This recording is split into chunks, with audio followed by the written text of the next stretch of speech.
Organon s'investit dans la prévention puisque nous avons à cœur de ne pas opposer la prévention, donc prévenir versus guérir, mais d'être plutôt dans le prévenir et guérir. Aujourd'hui, quand on regarde la structure entre guillemets, de nos dépenses de soins, très peu aujourd'hui est engagé autour de la prévention. Moins de 5% annuellement du budget santé est investi en prévention. Alors qu'aujourd'hui, la prévention devrait finalement être présente tout au long du parcours de soins des patients. Historiquement, la prévention a été une question qui a été limitée à la petite enfance. La question limitée, et on est aujourd'hui dans la thématique, dans la prévention à travers notamment la prévention des pandémies, alors même que la prévention est un enjeu qui doit s'inscrire dans ce continuum de vie, qui doit s'inscrire dans les différentes étapes de parcours de soins.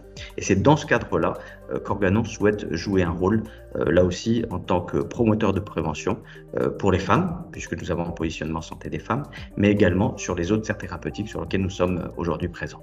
Et contribuer de la sorte, j'allais dire, à faire évoluer notre approche autour de la prévention.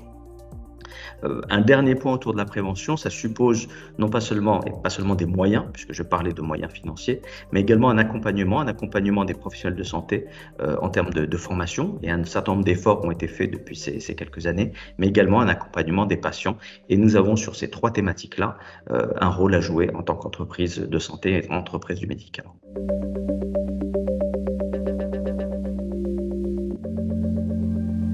Quand on parle de la santé des femmes, puisqu'il s'agit aujourd'hui de la raison d'être d'Organon & Co et d'Organon en France, je vais prendre un exemple précis puisque nous sommes dans l'actualité aujourd'hui. Il y a une discussion aujourd'hui au niveau de l'Assemblée autour de l'extension j'allais dire, du délai d'IVG, puisque une discussion est en cours qui potentiellement pourrait passer les délais d'IVG de 12 à 14 semaines. Et on est en train de parler de la prévention des grossesses non désirées. Est-ce que cette prévention ne se fait qu'à travers l'extension ou ne pourrait se faire qu'à travers l'extension de ce délai? C'est la première pierre. La deuxième pierre, et c'est dans le cadre des discussions du PLFSS actuel, c'est notamment la prise en charge gratuite de l'ensemble des étapes liées à la prise en charge de la contraception chez les jeunes femmes de moins de 25 ans.